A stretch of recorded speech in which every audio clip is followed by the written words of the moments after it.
Hello, Lauren said. My mom keeps asking why I'm still with you, and added, and honestly, I no longer have an answer. No pause. No softening. Just dropped it between a weather comment and a sigh like it was overdue housekeeping. For context, I'm Daniel, 28M. She's Lauren, 27F. Together almost 3 years. Living together for one. Long enough that a sentence like that shouldn't come out without consequence. I waited. Maybe she'd realize how brutal it sounded. Maybe she'd laugh and say she didn't mean it like that. She didn't. Instead, she added, I don't want to fight. I'm just being honest. My mom thinks I could do better. There it was. The familiar echo. Not new, just finally spoken out loud.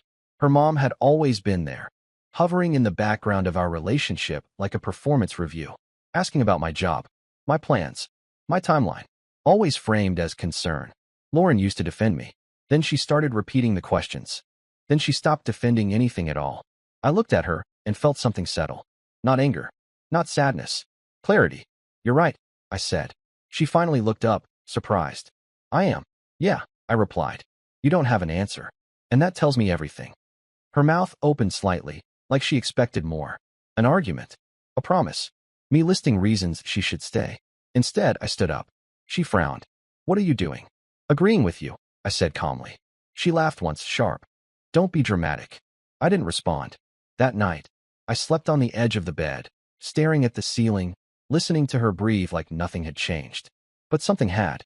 The next morning, she left for work with a distracted kiss and a reminder to take the trash out. I waited until the door closed. Then I opened the closet and grabbed my bags.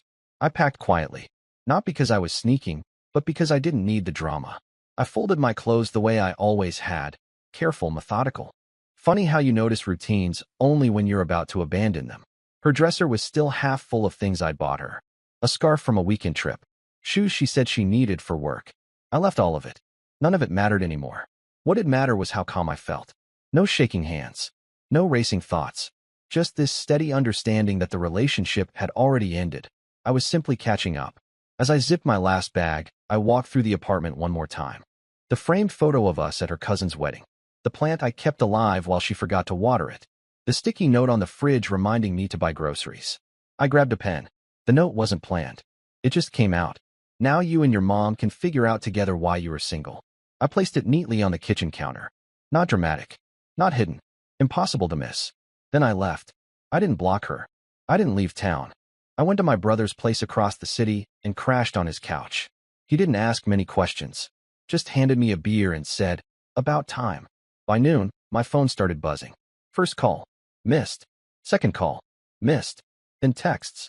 Where are you? Are you seriously doing this? This is so immature, Daniel. Immature. That was her favorite word whenever I refused to swallow something quietly. I didn't answer. At 1:43 p.m. I got a new message. My mom says you're overreacting. I stared at the screen and laughed out loud for the first time in weeks. Because somehow, even now, she was outsourcing her thinking.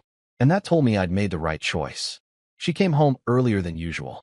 I know because my phone lit up with 5 missed calls in under 10 minutes. Then a text that dropped the mask completely. Did you seriously move out? I didn't reply. A minute later. Daniel, this isn't funny. Call me. Then, my mom says you're being manipulative. That one almost made me respond. Almost. Instead, I sat on my brother's couch, staring at the wall, realizing how predictable everything still was. Even after I left, her first instinct wasn't to reflect. It was to consult her mother like a legal team. Around 7 p.m., she finally left a voicemail. I listened to it once. That was enough. Her voice was sharp at first. Accusatory. You don't get to just walk out because of one comment, she snapped. Normal couples talk through things. Then the tone shifted. Softer. Controlled. I was just venting. Everyone complains to their mom. You're acting like I cheated on you. And then, right at the end, the line that told me everything. I didn't think you'd actually leave. There it was. Not I'm sorry. Not I hurt you. Just shocked that I'd stepped out of the role I'd been quietly playing for years. The role where I absorbed criticism. Where I proved my worth on demand. Where I competed with her mother's opinion like it was a permanent third party in our relationship. I didn't call back. Later that night, a mutual friend texted me. Lauren's freaking out. She says you blindsided her. Blindsided. As if a sentence like, I don't know why I'm still with you, was something you were supposed to shrug off. as if dignity was negotiable. I typed one response and sent it. I didn't leave because of her mom. I left because Lauren agreed with her. The friend didn't reply, but I didn't need them to, because for the first time in a long time, I wasn't waiting for permission to be done. By the next morning, the narrative had already shifted. Not between us, she hadn't earned that, but everywhere else. A mutual friend messaged me saying Lauren was telling people I stormed out over a misunderstanding. Another said she framed it as me having some kind of breakdown. Apparently, her mom was deeply concerned about my emotional stability. That part didn't surprise me. Lauren had always been good at controlling the framing. Anytime I pushed back, she'd soften the story before it ever reached anyone else. She didn't lie outright. She curated. Around noon, she texted again. I told my mom you took things the wrong way. She thinks we should talk like adults. There it was again. We. As if her mother was part of the relationship, and somehow also the judge. I replied for the first time since leaving. This isn't a group discussion. 3 dots appeared immediately. You're being dramatic. You know my mom just worries. I didn't bother explaining. I'd explained for years. Worried when I didn't make enough. Worried when I didn't advance fast enough. Worried when I didn't fit the image she had already decided her daughter deserved. And Lauren? She stopped questioning that worry a long time ago. An hour later, she called. I answered, not because I missed her, but because I wanted to hear how she sounded now that I wasn't in the apartment absorbing everything quietly. She didn't greet me. She exhaled sharply and said, "So what? You're just done? 3 years, and you leave a note? You said you didn't know why you were with me." I replied. I helped you answer that. Her voice sharpened. That's not what I meant. What did you mean? I asked. Silence. Then, irritated, I meant I'm under pressure. From my mom. From everyone. You didn't even try to reassure me. There it was again. Reassure her. Convince her. Prove my value. I'm tired of auditioning, I said calmly. She scoffed. So now I'm the villain? No, I replied. You're just not my responsibility anymore. She hung up. And for the first time, I realized something unsettling, but freeing. Without me there to steady things, she didn't actually know how to stand on her own. The silence didn't last. It never does with someone who's used to being consulted. 2 days after our call, Lauren showed up at my brother's place. I hadn't told her where I was staying, which meant she'd asked around. Probably framed it as concern. Probably had her mom on speaker while she did it. I opened the door and immediately wished I hadn't. She looked put together in that forced way. Hair done, makeup sharp, posture rigid. Like she was heading into a meeting, not confronting the boyfriend she'd belittled. So this is where you ran off to, she said, stepping forward without being invited. I blocked the doorway. You shouldn't be here. She rolled her eyes. Relax. I just want to talk. My mom thinks this whole thing got blown out of proportion. I laughed once. I couldn't help it. Your mom doesn't get a vote, I said. Her face hardened. You're being disrespectful. To who? I asked. You? Or her? That hit a nerve. She crossed her arms, defensive now. You always do this. You make everything into some big moral stand instead of just fixing things. Fixing things how? I asked. By convincing you I'm worth staying with. She scoffed. See? That attitude. That's exactly what my mom was talking about. There it was again. The echo. The constant referral. I took a breath. Lauren, you didn't just repeat her words. You believed them. You said you didn't know why you were with me. She hesitated. Just a fraction. I was confused. No, I replied. You were honest. Her voice rose. So you just leave? No discussion? No chance for me to explain? I gave you 3 years, I said calmly. This wasn't sudden. This was overdue. She stared at me like she was seeing a stranger. You think you're better than me now? She snapped. No, I said. I think I finally stopped shrinking. That was the moment she realized this wasn't a tantrum. This was permanent. And for the first time since she showed up, she looked scared. She didn't leave right away. Lauren stood there in the doorway like she was waiting for someone, anyone, to tell her what to do next. When my brother shifted behind me, she finally seemed to remember she wasn't in control here. Fine, she said, chin lifting. If you want space, take it. But don't act like I didn't try. Trying would have sounded different, I replied. She scoffed and turned to leave, then stopped. You know my mom thinks you'll regret this. That almost made me smile. I already don't, I said. She froze, then walked away without another word. That night, my phone blew up again, not from her, but from her mom. I hadn't given her my number. Lauren had. The message was long, carefully worded, full of concern. Daniel, I don't think you fully understand how much pressure Lauren is under. She's at an age where choices matter.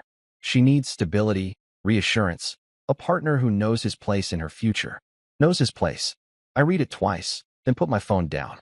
That was the first time I understood the full picture. This wasn't just a meddling parent. This was a hierarchy, and I had never been at the top of it. Lauren didn't push back because pushing back would have meant choosing herself. Or choosing me.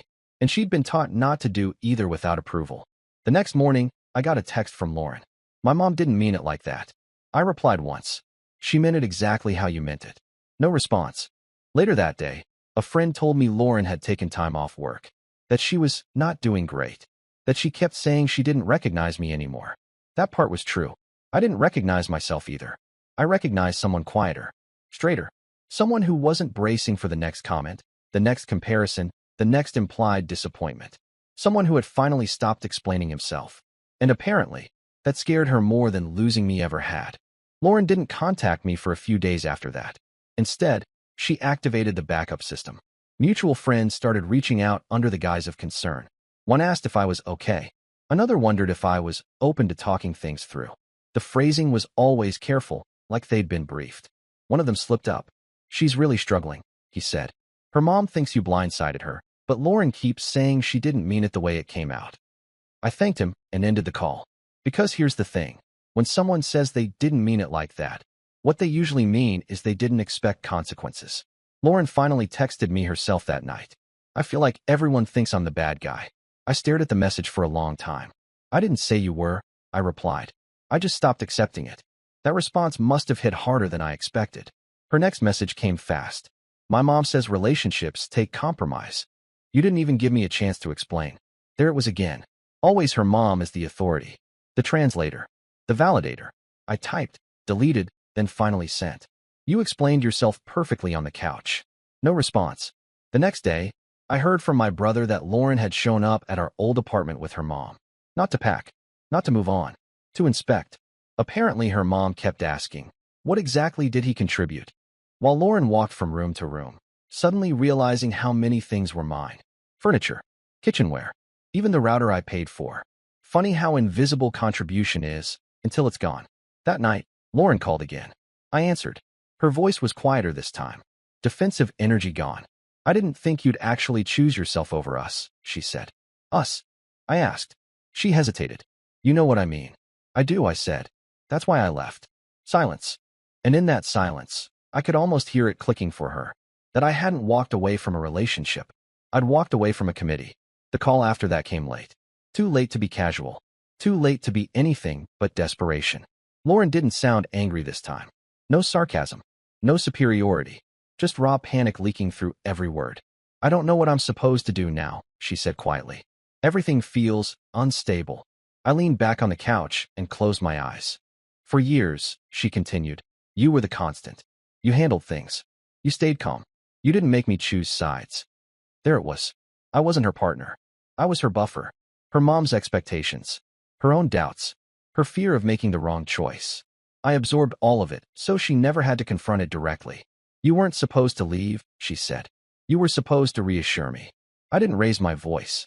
I didn't interrupt. I'm getting questions now, she went on. From my mom. From my friends. Everyone keeps asking why you left, and I don't know what to say. That's because, I replied calmly, you outsourced your answer for too long. She sniffed. That's not fair. It's accurate, I said. Her voice cracked. I didn't think one sentence would end everything. It didn't, I replied. It just revealed it. Silence stretched between us. Then she asked the question I knew was coming. Is there any chance we could try again? Maybe with boundaries this time. My mom doesn't have to be involved so much. I almost felt bad for her. Almost. You're only offering that now because you lost me, I said gently. Not because you chose me. She broke down completely then. Full sobs. No defenses left. I didn't mean to make you feel small, she cried. I just didn't know how to stand up to her. I exhaled slowly. And that's why I can't come back, I said. Because I can't spend my life proving myself to someone who won't stand next to me. She didn't argue. She couldn't. And in that moment, I knew something she was just beginning to realize. Losing me wasn't the problem. Losing her sense of control was. And there was no fixing that from the outside. After that call, things finally shifted, for both of us. Lauren stopped reaching out directly. No late-night calls. No just checking in texts. Instead, I started hearing about her the same way she used to hear about me, secondhand. She's not doing great. She keeps saying she didn't think it would actually end like this. Her mom keeps asking what she did wrong. That last one was the most telling. For the first time, her mom didn't have a clear villain to point at. I wasn't there anymore to absorb the blame, to be analyzed and critiqued like a flawed product. And without me, Lauren had no buffer. I ran into her accidentally about a week later. Coffee shop near our old place. I almost turned around, but she'd already seen me. She looked different, not unkempt, just less certain, like someone who'd lost the script and was improvising badly. "Hey," she said, standing up too fast. "Can we talk? Just for a minute?" I nodded. Sat down. She wrapped her hands around her cup like it was grounding her. "My mom keeps asking why I didn't fight harder," she said quietly. "Why I let you leave." I raised an eyebrow. "And what do you tell her?" Lauren swallowed. "I don't know." That honesty caught me off guard. "I keep replaying that night on the couch," she admitted. "I didn't think you'd hear it as final." "I didn't hear it," I said. "I accepted it." She winced. "You always took things seriously," she said. "I guess I assumed you'd just adapt. Like you always did." There it was again. The assumption that I'd bend. "I adapted for years," I replied. "This time, I chose myself." She nodded slowly, tears threatening but not falling. "I think my mom liked the version of you who stayed quiet." I stood up. "I didn't." She looked up at me then, eyes searching. "Do you ever miss me?" I paused, then answered honestly. "I miss who I thought we were," I said.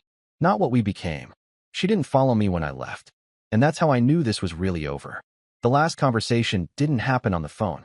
It happened a few days later, when Lauren came by the apartment one final time to actually pack her things. I wasn't there. That was intentional. My brother told me later that she moved slowly, carefully, like every object carried weight now. She stood in the doorway for a long time before leaving, holding the note I'd left behind. The one she hadn't thrown away. She called me that evening. I almost didn't answer. Almost. "I won't keep you long," she said quietly. No attitude. No authority behind her voice this time. Just fatigue. "I just wanted to tell you, my mom asked me again why I'm single," she continued. "And this time, I didn't blame you." I stayed silent. "I told her the truth," Lauren said. "That I let her voice become louder than my own. That I let her question you until I started questioning you too." That was the closest she'd ever come to owning it. "I don't expect anything from you," she added quickly. "I know that door is closed. I just wanted you to know I finally understand what you meant." I exhaled slowly. "I hope you do," I said. "Because understanding it later doesn't make it hurt less, but it might stop it from happening again." She was quiet for a moment. "You really meant it, didn't you?" she asked. "When you said you agreed with me." "Yes," I replied. "I agreed that you didn't have an answer, and I refused to keep being one." She whispered, "I lost you because I didn't protect us." "You lost me because you didn't choose us," I corrected gently. "We said goodbye without promises, without bitterness, just finality." When the call ended, I felt something I hadn't felt in years. Peace. Because when she said, "My mom keeps asking why I'm still with you," she was really asking herself. And when I said, "You're right," I wasn't giving up. I was finally walking away from a relationship where I was never allowed to stand fully on my own. Bye-bye.